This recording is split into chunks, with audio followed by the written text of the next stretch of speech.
Hi friends, ನೋಡಿ ಈ ದಿನ ಇನ್ನೊಂದು ವಿಡಿಯೋ ಒಂದಿಗೆ ಬಂದಿದ್ದೀನಿ. ಇದು ಬಂದುಬಿಟ್ಟು ಕರಿಮಣಿ ಸರ ಶಾರ್ಟ್ ಒನ್ ಬಂದು, ಮತ್ತು ಇದು ನನ್ನ ಹಳೆ ಸರದಲ್ಲಿ ಇದ್ದಂಥ ಕರಿಮಣಿ ಸರದಲ್ಲಿ ಇದ್ದಂಥ ಗುಂಡುಗಳು ಮಿಕ್ಕಿತ್ತು. ಮತ್ತು ಇದನ್ನು ಏನು ಮಾಡೋದು, ಹಾಕಿದ್ರೂ ಅಂಗಡಿಯವರು ಕೂಲಿ ವೇಸ್ಟೇಜ್ ಅದು ಇದು ಅಂತ ಹೇಳಿ ಕಮ್ಮಿ ರೇಟ್ಗೆ ತೊಗೊತಾರೆ. ಅದಕ್ಕೆ ಅದನ್ನು ನನಗೆ ಮಾರೋದಕ್ಕೆ ಇಷ್ಟ ಆಗಲಿಲ್ಲ. ನಾನು ಚೈನನ್ನು ತೊಗೊಂಡಿದ್ದರಿಂದ ಏನು ಮಾಡಿದೆ, ಇದು ಉಳಿದೋಯ್ತು. ಏನು ಮಾಡೋದು ಅಂತ ಮತ್ತು ನನ್ನ ಹತ್ರ ಇದು ಪೆಂಡೆಂಟ್ ಇತ್ತು ಫ್ರೆಂಡ್ಸ್. ಸರಿ ಅಂತ ಹೇಳ್ಬಿಟ್ಟು ಈ ಪೆಂಡೆಂಟು ಮತ್ತು ಈ ಗುಂಡುಗಳನ್ನು ಚಿನ್ನದ್ದು ಇದೆಲ್ಲ ಸೇರಿಸ್ಬಿಟ್ಟು ಈ ಥರ ಒಂದು ಹಾರವನ್ನು ಹೊಲಿದಿಟ್ಕೊಂಡಿದ್ದೀನಿ.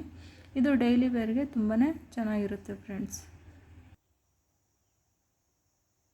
ನೋಡಿ, ಈ ಥರ ನಾವು ಮಾಂಗಲ್ಯ ಸರದ ಜೊತೆಗೆ ಈ ಕರಿಮಣಿ ಸರವನ್ನು ಸಹ ನಾವು ಈ ಥರ ಹಾಕ್ಕೊಬೋದು.